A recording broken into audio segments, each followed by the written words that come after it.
ఓం శ్రీ మాత్రే నమః. ఛానల్లోకి స్వాగతమండి. జూలై 14-15 తేదీల్లో కర్కాటక రాశి వారికి అద్భుతం జరగబోతుంది. వీరి దశ తిరగనుంది. మీరు కలలో కూడా ఊహించని విధంగా మీ దుఃఖం దూరమవ్వబోతుంది. దీని కారణంగా మీరు మానసిక ఆనందాన్ని పొందుతారు. అయితే జూలై 14-15 తేదీల్లో ఈ రాశి వారికి ఏం జరగబోతుంది, వారి దుఃఖం ఏ విధంగా దూరం కాబోతుంది అనే పూర్తి వివరాలను ఈ వీడియోలో మనం తెలుసుకుందాం. కానీ అంతకంటే ముందుగా మీరు కనుక మన ఛానల్ని ఇప్పటి వరకు సబ్స్క్రైబ్ చేసుకోకపోతే సబ్స్క్రైబ్ చేసుకొని పక్కనే ఉన్న బెల్ ఐకాన్ నొక్కి ఆల్ సెలెక్ట్ చేసుకుంటే మేము ఇలాంటి వీడియోస్ అప్లోడ్ చేయగానే ముందుగా మీకు నోటిఫికేషన్ వస్తుంది. ఇక వివరాల్లోకి వెళ్ళిపోతే ముందుగా ఈ రాశివారి వ్యక్తిత్వాన్ని చూసినట్లయితే మీరు చాలా మంచి మనస్తత్వం కలవారని చెప్పుకోవాలి. బంధాలకు అనుబంధాలకు అధికంగా ప్రాధాన్యతనిస్తారు. ఓర్పును అధికంగా కలిగి ఉంటారు. కష్టపడి ఏదైనా పనిని పూర్తి చేసి దాని ఫలితం కోసం ఎంతకాలమైనా ఎదురు చూస్తారు. ఎంత కష్టం వచ్చినా బంధాలను వదులుకోవటానికి ఇష్టపడరు. అలాగే కొత్త స్నేహాలు బంధాలు పరిచయమైనప్పటికీ కూడా పాత బంధాలను విడిచిపెట్టరు. కుటుంబ సభ్యులపైన అమితమైన ప్రేమానురాగాలను కలిగి ఉంటారు. కుటుంబం అంటే ఈ రాశి వారికి ఒక పెద్ద బలమనే చెప్పుకోవాలి. అలాగే ఇది వీరికి ఒక పెద్ద బలహీనతని కూడా చెప్పుకోవచ్చు. కుటుంబ సభ్యుల కోసం ఏం చేయటానికైనా సిద్ధంగా ఉంటారు.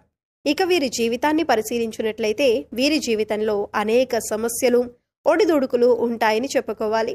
మీకున్నటువంటి మంచి మనస్తత్వం చేత కూడా కొంతమందిని దూరం చేసుకునే అవకాశాలు ఉంటాయి. కొన్ని సందర్భాల్లో మీరు కాంప్రమైజ్ కావాల్సిన అవసరం లేని చోట కూడా కాంప్రమైజ్ అవుతూ ఉంటారు. అంటే రాజీ పడాల్సిన అవసరం లేకపోయినా కూడా రాజీ పడి కొంతమంది వ్యక్తులకి దూరం అయ్యే అవకాశాలు కూడా ఉంటాయి. ఇలా రాజీ పడటం వల్ల ఒక వర్గానికి నచ్చితే మరొక వర్గానికి నచ్చకపోవచ్చు. ఈ విధమైన మనస్తత్వాన్ని మీరు కలిగి ఉండటం వల్ల కొంతమంది వ్యక్తులకు దగ్గరై మరి కొంతమందికి దూరం అయ్యే అవకాశాలు ఉంటాయి. ముఖ్యంగా కుటుంబ సభ్యులు కూడా వీరిని అర్థం చేసుకోలేని సందర్భాలు కూడా వీరి యొక్క జీవితంలో అత్యధికంగా కనిపిస్తూ ఉంటాయి. అంటే మీరు రాజీ పడక్కర్లేని సందర్భంలో కూడా రాజీ పడటం వల్ల కుటుంబ సభ్యులకి కూడా మీపైన కోపం వచ్చే అవకాశం ఉంటుంది. ఈ కోపం కారణంగా వారు మిమ్మల్ని దూరం పెట్టే అవకాశాలు కూడా అత్యధికంగా కనిపిస్తూ ఉంటాయి. అలాగే మీ యొక్క ఈ మనస్తత్వం చేత కొంతమంది మిమ్మల్ని ఉపయోగించుకునే అవకాశాలు కూడా ఉంటాయి. వారి యొక్క అవసరాలకు మిమ్మల్ని వినియోగించుకొని అటువంటి పరిస్థితుల్లో మీరు మానసికంగా ఎంతగానో కృంగిపోతుంటారు. నమ్మిన వ్యక్తుల వల్ల మోసపోయే పరిస్థితులు కూడా ఈ రాశి వారి జాతకంలో ఎక్కువగా కనిపిస్తూ ఉంటాయి. ముఖ్యంగా మీరు పనిచేసే చోట కూడా కొంతమంది వ్యక్తుల వల్ల మీరు మానసికంగా ఎంతో కృంగుదల ఉన్నటువంటి పరిస్థితులు కూడా మీ యొక్క జాతకంలో ఎక్కువగా కనిపిస్తూ ఉన్నాయి. అయితే ముఖ్యంగా ఈ రాశి వారి యొక్క జీవితంలో ఒడిదుడుకులు సమస్యలు ఉన్నప్పటికీ ఆ భగవంతుని ఆరాధనలో మీరు నిత్యం సమయాన్ని గడపటం వల్ల ఖచ్చితంగా వీరికి శుభ ఫలితాలైతే కలుగుతాయి. ప్రతినిత్యం ఇష్టదైవ నామస్మరణ చేసుకుంటూ ఉండాలి. దీనివల్ల మీకు దైవబలం పెరుగుతుంది. మానసికంగా దృఢంగా ఉంటారు. కొంతమంది వ్యక్తులు ఏం చేస్తూ ఉంటారంటే వారికి ఏదైనా సమస్య వచ్చినప్పుడు శని భగవానుణ్ణి స్మరిస్తూ ఉంటారు. అంటే మీద కూర్చున్నాడు, మాకు శని పట్టింది అని ఈ విధంగా శని భగవానుణ్ణి నిందిస్తూ ఉంటారు. శని భగవానుణ్ణి మాటలతో అవమానపరుస్తూ ఉంటారు. ఆ విధంగా మీరు అస్సలు చేయకూడదు. శని భగవానుణ్ణి ఏ రాశివారు కూడా అవమానించకూడదు. వాస్తవానికి శని కష్టాలు మాత్రమే కాదు సుఖాలను కూడా అందిస్తారు. అది మనం ఆచరించే పనుల మీద ఆధారపడి ఉంటుంది. క్రమశిక్షణతో ఉంటే గనక శని భగవానుడు వరాల జల్లు కురిపిస్తాడు. అంటే మనం చేసే కర్మలకు ఫలితాలలో మాత్రమే శని భగవానుడు మనకు ఇస్తూ ఉంటాడు.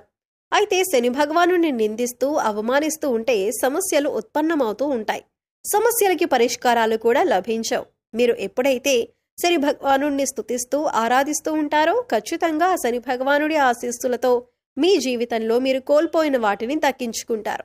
ఆర్థికంగా పురోగతి సాధిస్తారు. మీ యొక్క జీవితంలో మునుపెన్నడూ లేనటువంటి అద్భుతమైన ఫలితాలను కూడా మీరు చూస్తారు. అయితే ముఖ్యంగా మీ యొక్క జీవితంలో దాన ధర్మాలు చేయటం వల్ల కూడా మీకు అపారమైన పుణ్యఫలం లభిస్తుంది. అంటే మీ యొక్క మనస్తత్వం ఇతరులకు సహాయం చేసే గుణమే కాబట్టి మీరు ఈ విధంగా దాన ధర్మాలు చేయటానికి ఏమాత్రం వెనుకంజ వేయకుండా మీ శక్తి మేరకు, అంటే అప్పులు చేసి దానాలు చేయాల్సిన అవసరం లేదండి. మీకు ఉన్నంతలో మీ శక్తి మేరకు దానం చేస్తూ ఉండండి. ఈ విధంగా చేస్తే కనుక ఖచ్చితంగా ఆ పరమశివుడి అనుగ్రహం మీకు తోడుగా ఉంటుంది. ఆ శని భగవానుడు కూడా మిమ్మల్ని ఎంతగానో అనుగ్రహిస్తాడు. మీ జీవితంలో ఉన్నటువంటి ప్రతి సమస్యకు కూడా పరిష్కారాన్ని చూపిస్తాడు. అలాగే ఆలయానికి వెళ్లి నిత్యం మీరు శని భగవానుడి చుట్టూ ప్రదక్షిణలు చేసి నెయ్యితో దీపాన్ని వెలిగించండి. శనివారం రోజు ఈ విధంగా చేస్తూ ఉండండి. మీకు వీలైతే శని భగవానుడికి ఇష్టమైనటువంటి నల్లని వస్తువులు, నల్లని వస్త్రాలు పేదలకు దానంగా ఇవ్వండి. ఈ విధంగా చేయటం వల్ల కూడా అపారమైన పుణ్యఫలం మీకు దక్కుతుంది. ఇక ముఖ్యంగా విషయంలోకి వస్తే, ఈ రాశి వారి యొక్క జాతకం ప్రకారం జూలై 14, 15 తేదీల్లో మీ దుఃఖమంతా దూరమయ్యే అవకాశాలు కనిపిస్తున్నాయి. అది ఏ రకమైన దుఃఖమైనా కావచ్చు. ఒక్కొక్కరి జీవితం ఏ విధంగా ఉంటుందంటే, ఏదో ఒకటి సమస్య నెలల నుండి కావచ్చు లేదా సంవత్సరాల నుంచి కావచ్చు వారిని వేధిస్తూ ఉంటుంది. కుటుంబ సభ్యుల మధ్య సఖ్యత లేకపోవటం కావచ్చు, ఆర్థికంగా ఇబ్బంది పడుతూ ఉండొచ్చు, లేదా మీ వృత్తి వ్యాపారానికి సంబంధించిన సమస్య అవ్వచ్చు, లేకపోతే ఇరుగు పొరుగు వ్యక్తులతో విభేదాలు, లేకపోతే బంధువులతో విభేదాలు. ఈ విధంగా ఒక్కొక్కరి జీవితంలో తీరని సమస్య అంటూ మానసికంగా వారిని వేధించేటటువంటి ఒక పెద్ద సమస్య ఉంటుంది. ఆ సమస్య దూరమయ్యే అవకాశం కనిపిస్తుంది. మీరు ఎంతో కాలంగా ఈ సమస్యతో వేధింపబడుతున్నారు. ఈ సమస్య కారణంగా మీరు ఏ నిర్ణయం సక్రమంగా తీసుకోలేకపోతున్నారు. ఇక ఈ సమస్య తీరటం వల్ల మీకు ఎంతో మానసిక ఆనందం కలుగుతుంది. ఈ ఫలితాలు జూలై 14, 15 తేదీల్లో మీ యొక్క జీవితంలో కనిపిస్తున్నాయి. అంటే చాలా కాలంగా మిమ్మల్ని వేధిస్తున్నటువంటి ఒక పెద్ద సమస్యకి పరిష్కారం లభించవచ్చు. ఆర్థిక సమస్యలు తీరిపోవచ్చు. అలాగే అప్పులు చేసి కట్టలేని పరిస్థితిలో మీరు ఉన్నట్లయితే ఆ అప్పులన్నీ కూడా ఈ సమయంలో తీరనున్నాయి. ఆ అప్పులన్నీ కట్టడానికి మీకు మార్గం తెరుస్తుంది. నిరుద్యోగస్తులకి మంచి ఉద్యోగం లభిస్తుంది. ఉద్యోగంలో మీరు శుభవార్త వినే అవకాశం ఉంటుంది. ప్రమోషన్తో కూడిన ట్రాన్స్ఫర్ లభించవచ్చు. అలాగే విదేశాలకు వెళ్ళాలి అనుకునే వారికి కూడా ఇదొక శుభ సమయంగా సూచిస్తుంది. విదేశాలకు వెళ్ళి అక్కడే స్థిరపడాలి అనుకునే వారికి కూడా చక్కటి అవకాశం లభిస్తుంది. కుటుంబ సభ్యుల మధ్య ఉన్నటువంటి అపార్థాలు తొలగిపోవచ్చు. కుటుంబ వాతావరణం ప్రశాంతంగా మారొచ్చు. లేకపోతే వివాహం కోసం ప్రయత్నం చేస్తున్న వారికి వివాహానికి సంబంధించి ఒక చక్కటి వార్త వినే అవకాశాలు కూడా కనిపిస్తున్నాయి. ఈ విధంగా జూలై 14, 15 తేదీల్లో మీ యొక్క జీవితంలో చాలా కీలకమైన రోజులుగా చెప్పుకోవాలి.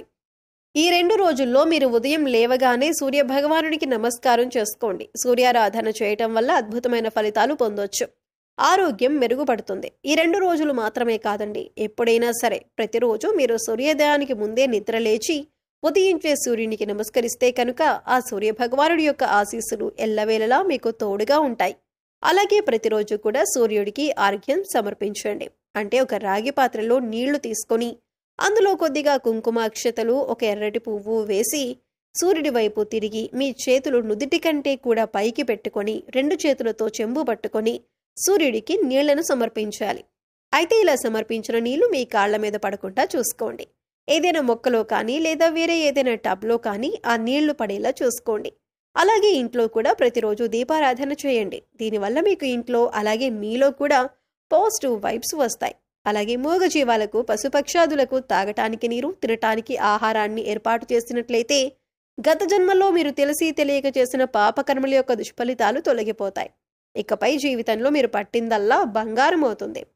సో చూశారు కదండి, జూలై 14, 15 తేదీల్లో ఈ రాశి వారికి తీరని కోరిక ఏ విధంగా తీరుతుంది, అలాగే ఎవరి స్థితిగతుల్ని బట్టి, ఎవరి అవసరాలను బట్టి వారికి ఏ విధమైన కోరిక తీరనుంది అనే అంశాలతో పాటుగా ఈ సమయంలో మీరు చేసుకోవలసిన దేవతారాధన అలాగే పరిహారాల గురించి ఈ వీడియోలో మనం వివరంగా తెలుసుకున్నాం కదా. ఈ వీడియో మీకు నచ్చినట్లయితే లైక్ చేయండి. మీ ఫ్రెండ్స్ అండ్ ఫ్యామిలీ మెంబర్స్లో కర్కాటక రాశి వారు ఎవరైనా ఉంటే వారితో ఈ వీడియోని షేర్ చేసుకోండి. అలాగే ఇప్పటి వరకు మన ఛానల్ని కనుక సబ్స్క్రైబ్ చేసుకోకపోతే సబ్స్క్రైబ్ చేసుకొని పక్కనే ఉన్న బెల్ ఐకాన్ నొక్కి ఆల్ సెలెక్ట్ చేసుకుంటే మేము ఇలాంటి వీడియోస్ అప్లోడ్ చేయగానే ముందుగా మీకు నోటిఫికేషన్ వస్తుంది. మరో చక్కటి వీడియోతో మళ్ళీ కలుద్దామండి. ఓం శ్రీ మాత్రే నమః.